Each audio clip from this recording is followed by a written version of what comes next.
Cansado, pero no derrotado, en la fecha cristiana del 4 de junio de 1873, moría Calfucurá a orillas de un salar en las llanuras extensas del Puelmapu. Su piel de guanaco estaba ensangrentada por la sangre vertida.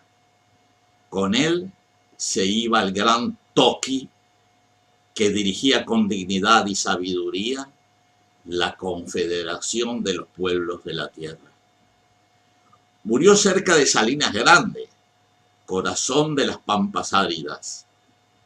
Desde allí había logrado organizar la resistencia contra los crueles e insaciables huincas de Buenos Aires.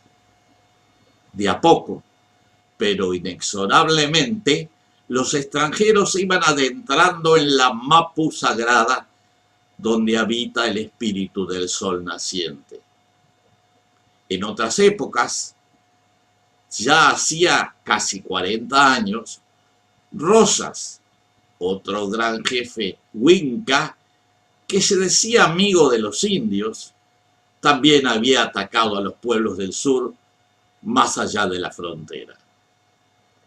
En esa época, los loncos de la resistencia fueron Chocorí y Payerén, que gobernaban en los territorios que se extendían a lo largo del país de las manzanas, desde la Sierra de la Ventana y el sitio de Bahía Blanca hasta las confluencias de los ríos Neuquén y Limari.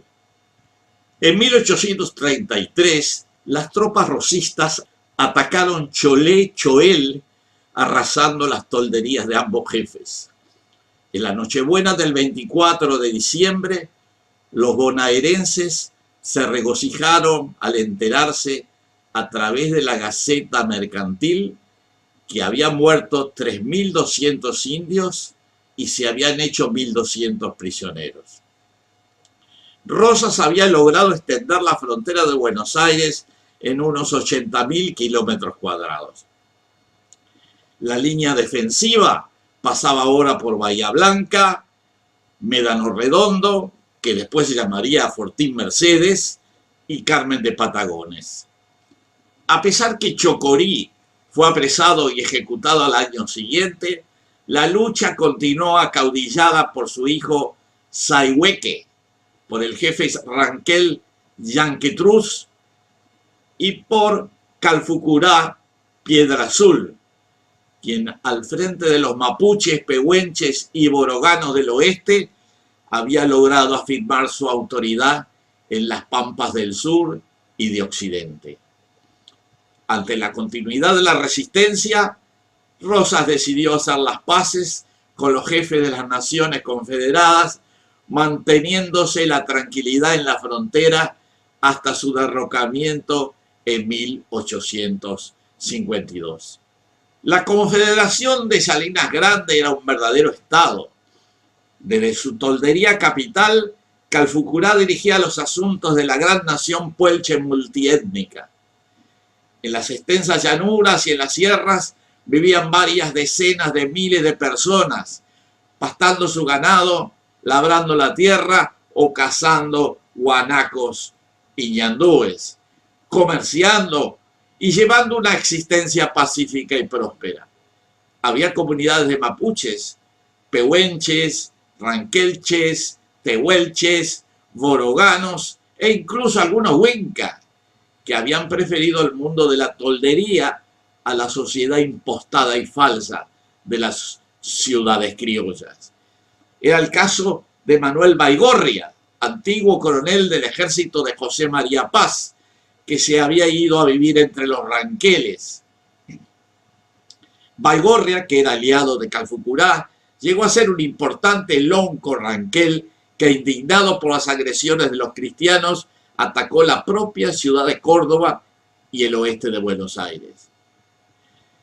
20 años después de la caída de Rosas, en 1872, ya constituida la República Argentina y en pleno periodo sarmientino, se produjo el temido malón de los Wincas, que en la historia oficial se conoce como la Batalla de San Carlos, y que al poco tiempo habría de terminar con la muerte del anciano Toki de las Pampas. Su hijo, Namuncurá, continuaría la resistencia por varios años más.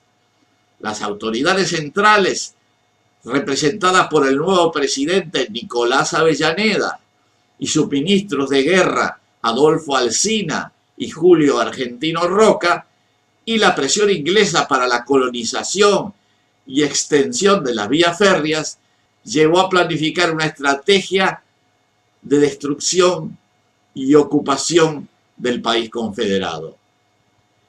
En 1876, Alsina ordenó el avance de 5 divisiones sobre la tierra adentro, estableciendo una línea de pueblos y fortines que serían Carhué, Guaminí, Puan, Trenquelauquen e Italó, y una zanja de 374 kilómetros entre Carhué y Laguna del Monte.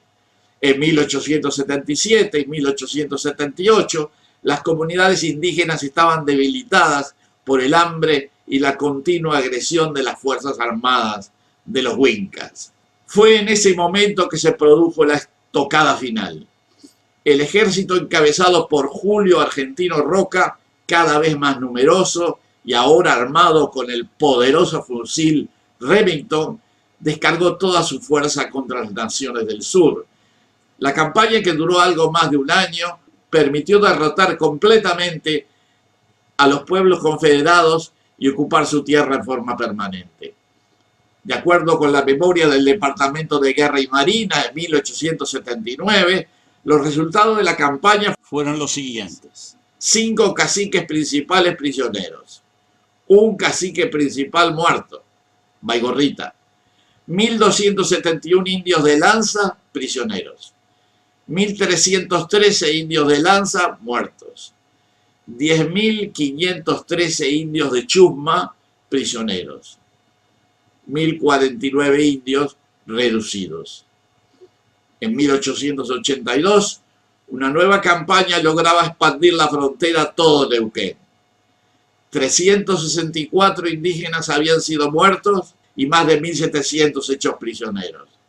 El 5 de mayo de 1883, el general Villegas informaba: en el territorio comprendido entre los ríos Neuquén, Limay, Cordillera de los Andes y lago Nahuel no ha quedado un solo indio.